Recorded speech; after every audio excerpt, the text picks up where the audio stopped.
Welcome to the Rick Helps Real Estate Show, where after a while, the little voice in your head says, why am I watching this?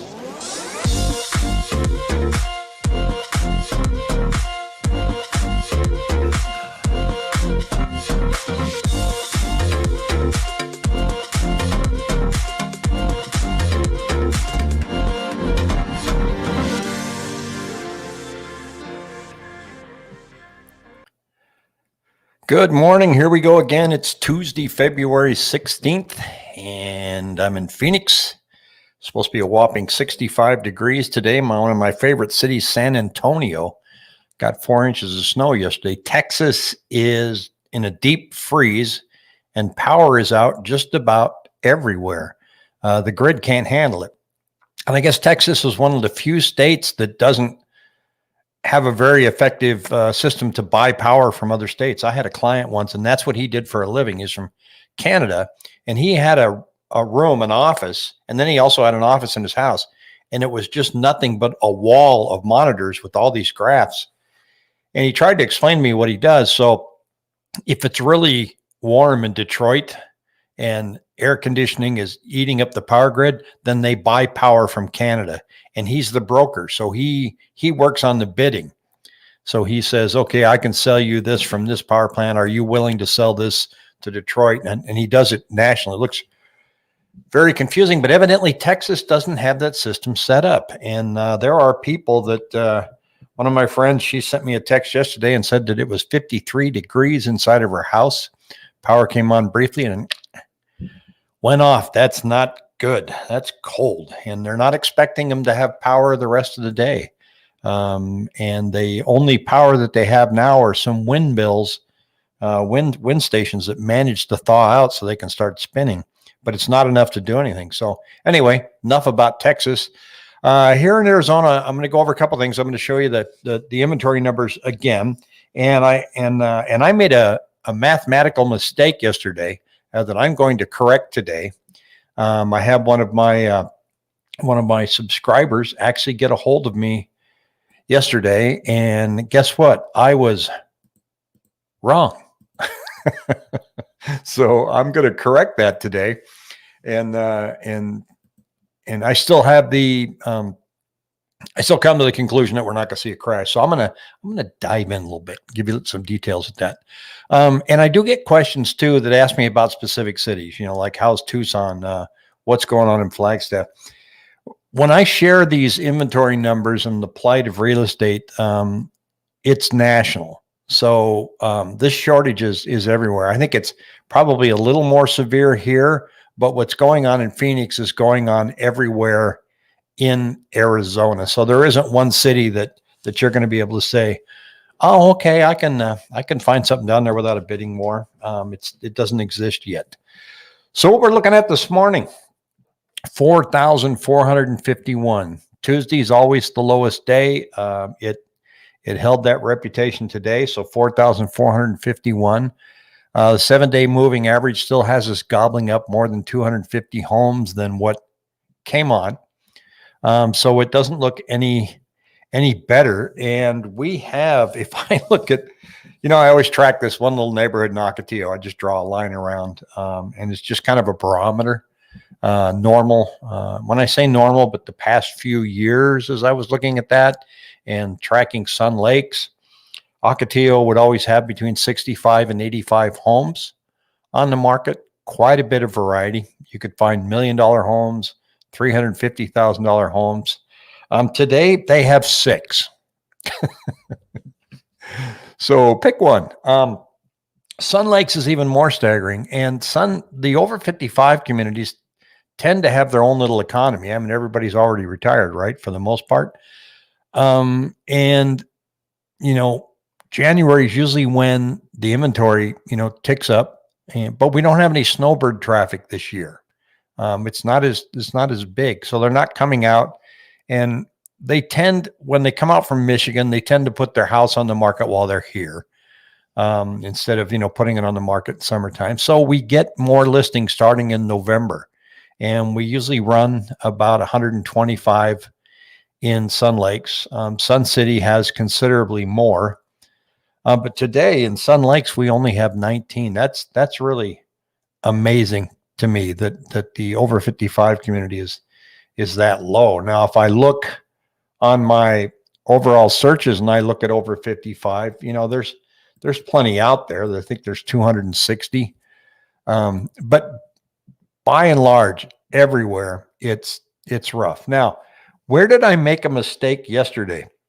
And it was a doozy. I'm not a mathematician. I can give you the phone number to several teachers that will validate that. And if you think my math is bad, you should see my penmanship. So what I said yesterday was, we have 5% forbearance rate nationally, and Arizona is slightly lower than that. And I said that if those 5% hit the market, that our inventory would not increase very much at all. In fact, I said, we have listings are 89% below last year. So if we add 5% to that, that's going to put us at 84%. Well, that's the wrong rationale and the wrong math. What the 5% number is, 5% of current mortgages in Arizona. Whoops, that changes things radically. So what does that mean? That means we have in Arizona, according to the 2010 census, 707,000 loans. So 5% of that is 35,000 homes. So we can break down that number a little bit and kind of put it in perspective. Now, remember, forbearance is people just delaying their payment. And there have been about 1.5% that just exited their first forbearance plan and just caught up with their payments or rewrote the note and everything's fine. They're not going into foreclosure. And I don't believe that these forbearance homes will go into foreclosure, but maybe some of them will hit the market, if not most of them. And that's the number that we're going to watch. And that's the number that all realtors are looking at right now, because we've never experienced this before. Nobody has any knowledge about how forbearance works. It's a new plan that is actually helping people from losing their homes right now. Now, if you put that into perspective, in 2008, at the height of the foreclosure crisis that we had, there were 117,000 homes in foreclosure in 2008. Now that's a lot of homes. And there were equally that many there in 2007. And foreclosures just kept hitting the market. They steamrolled, just kept going and going and going. The forbearance homes, if they come on the market, I think it's going to be like a 1 or 2 time shot. If you reset. So let's say now, I think they're giving us a 3-month extension. It was supposed to be the end of March. So it's going to be April, May. It's going to be the end of June. So let's say July 4th, all 35,000 say, well, got to sell. Well, the good news is that just about all of them have equity, so they can sell. They don't have to foreclose. There may be some in there that have to foreclose, but if we look at the pre-foreclosure numbers in Arizona right now, Maricopa County, we have 800. That's barely an error on the rounding sheet. So if all 5% hit the market, we'll have like an inventory of 40,000 homes. It's 10 times as much as what we've got now, right? So now we have 4,500 homes. So if all those forbearances say, got to sell the house, we're going to have 40,000 homes. Now we're selling 4,000 homes a week. So we're selling about 16,000 a month. That's a 2.5 month supply. That's pretty close to below normal. Normal is 4 months. So, and Casey says they're pushing to extend it to September now. They're just going to keep kicking this can down the road. So it's going to be interesting to see how it shakes out. But if they all come on, it's not an alarming number. So you can kind of dissect that a million different ways. So there's 2.6 million homes nationally that are under forbearance, and which is about 5% of all loans. Now, there's some areas of the country that may get hit harder with that. I don't know. It's impossible. I think it's like New York, maybe San Francisco. New York is getting pounded on several different fronts. But if you get that many homes coming on the market in Phoenix and they come in, let's say October, I mean, if we're correct, then it's September or it's July, it doesn't really matter what month, they're going to get scooped up. The buyers are still out there. So it's going to give you some relief in bidding wars. That's different than a crash. So if these all show up at once and we have a 2.5 month supply, I think we need to be sitting back going, yay, bring us some more, because there's nothing out there. In some parts of the country, like if you look in Connecticut or upstate New York, buyers are really gravitating towards the old historic homes that are pretty beat up. Saw one example where there's this beautiful home that was built in like I think it was the 30s or 40s, and they're buying it and they plan on putting 100,000 into it and fixing it up. And if you've ever been out there, the homes are fantastic. So you don't have a lot of that in Phoenix. We don't have a lot of older homes that we can go and we can fix up. And I get emails and text messages every day from investors saying, "What do you got for me, Rick? What do you got?" So if you got a home that needs repair and you don't want to repair it to sell it, there are investors that are out there. Now you can also sell the open door and offer pad. They hit you with a lot more fees and along with Zillow than an investor will. Now, it doesn't mean the investor is going to come in and give you top dollar, but they'll get you cashed out pretty quick. If you want to close in a week, there are investors out there that'll do it, and they can cash you out of the house. And we get hit every day. If somebody came to me and said, "Rick, you got any investors?" I'd just pull up my phone and go, "Yeah, I had 2 this morning." So they keep, "What have you got? What have you got?" And it's hard to do. They tend to find their houses to list or to buy from looking at pre-foreclosure or, they're like ambulance chasers. Somebody passes away in your neighborhood. They wait and then they go try to get the house because the kids don't want to deal with it. They don't want to move into the house. There's not an old saying, but it's like, none of the kids want my china. They all want my money. If you got a house and you're planning on willing it to the kids, they don't want it. It doesn't fit their style. They don't want, your house. It's either too big or it's the wrong style. They're just going to sell it. So, nobody wants my china. They just want my money.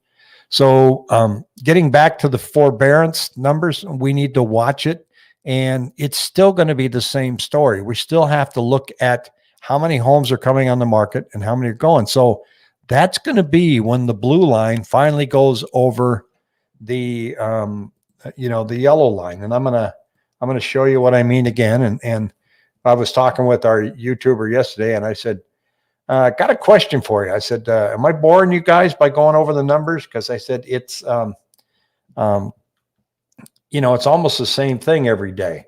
And should I be doing my YouTube every day, or should I only come on like twice a week? And his advice was, well, keep it up, because there are some people that are coming on that haven't seen it before. So it may not be that repeating to other people, but this is the famous chart right here. So these blue lines, see on the far left-hand side, these are the number of listings that are coming on board. And then the golden line is the number of contracts on a 7-day moving average. And right now you can see what's happening. So it's been a few weeks where the blue line is just hanging down there low, and the golden or yellow line is exceeding it. So like today, we sold 235 more homes than what came on the market over the past 7 days, not just today. And so that just whittles away the homes that are coming up. And I think this is the easiest number to look at to get a barometer of what's going on in a market. If you're looking at inventory of months of supply and days of supply, or days on market is a bad number to look at because it really doesn't move that much. And the reason is if you put a house under contract today and it closes in 30 days, that's days on market. Now, that house may have only been on the market 1 day. You put it on in the morning at 6 o'clock at night, you're looking at offers, you accept the contract. That's 1 day on market, and sometimes hours on market. But the way that it's tracked, it doesn't show it until it closes. So that's more of a time and escrow barometer and not how fast the moving market is. Now, there is a thing called a listing success rate, which I can pull up. Let me see if I can find it here. I got to get rid of my Excel sheet. But even that, I don't like it because it's not very timely. It looks back. So if you can look at these charts and you take a look at, I'm going to pull this down just a hair. Down here, here's sold days on market. Okay, that's not really telling you anything, right? See how it dipped up there just a little bit? That doesn't really tell you anything. Here's the absorption rate. But the problem is the absorption rate is from January 21st. So that means that's kind of like what I just showed you in the other chart. That's an absorption rate. How many homes are coming on the market? How many are getting gobbled up? That's an absorption rate. But I showed you where it's at today. This is telling you where it was January 21st. And it keeps trending down. So that tells you the average market. And here's the inventory number. Well, you already know that. And here's prices. That's kind of difficult to take a look at. It's just showing you the prices of homes that have sold. The best one to look at is the price per square foot, which we went over yesterday on the Cromford report. And so when you're looking at the numbers, if you're just staring at inventory and you're seeing that there's a major change in inventory, then that tells you something right away. It tells you, well, there's something going on out there. We've got more houses hitting the market. You're going to see that in the numbers before you see it in your neighborhood. And I think what you're going to see is you're going to see it happen in condos and townhomes first. They're the last ones to go up in price, excuse me, and the first ones to go down. So if I look and I just do a search here, let me just do a quick search because I think our condos are hanging in there at about 900 homes right now. So if I look at dwelling type here and I go patio home, townhome, apartment style flat, what have we got? We have 764. If this starts popping up above 900 all of a sudden, that means that market's starting to get a little liquid and more homes are coming on the market and the prices are going to start coming down on those before single family homes do. So 764 is a record low for condos, townhomes, and patio homes. Condos get popular because people can't afford homes anymore. So they go, well, I'm just going to buy something. Let me get a condo. I'll sell it later for more money. And then I can get into a house. Sometimes that works. Sometimes that doesn't. It didn't work for me in 1984. I can tell you that. I paid $34,300 for my one bedroom condo. I said it was 600 square feet. It was actually 598. So I counted the outdoor patio, the deck, and the inside the closet. So I wanted to be over 600 square feet. I sold it 10 years later. So I gave $3,400 into that condo. 10 years later, I sold it and I got a check for $3,400. It was terrible. The economy had really tanked. You know, remember we had a prime rate of 17% and they were clearing out the condos in my complex. You know, I paid $34,000 for there. They started selling some for $23,000. The bank was trying to, you know, the builder was just trying to clear them out. And I was an idiot, so I was blaming the bank. And I think, you guys got to do something. So they did lower my rate and lower my payment. I put a renter in, had a few different renters. Terrible experience. Never do it again. But the only reason I tell that story is right now, if people are looking to use condos as a bridge, it's not always a very clear bridge to walk across. So we're going to watch those numbers and make sure that they don't pop up on us all of a sudden. And in a few weeks, we're going to celebrate 1 year of, I have a Friday afternoon podcast with my lender buddy, Pat. And at the end of January, that will be 1 year where we've been doing those. So we're thinking of a giveaway. I haven't quite figured out how we're going to do it, but we're going to celebrate that. And we're going to start by showing you our very first and painful Zoom call. It's quite entertaining. Until then, have a fabulous Tuesday, and I will see you tomorrow.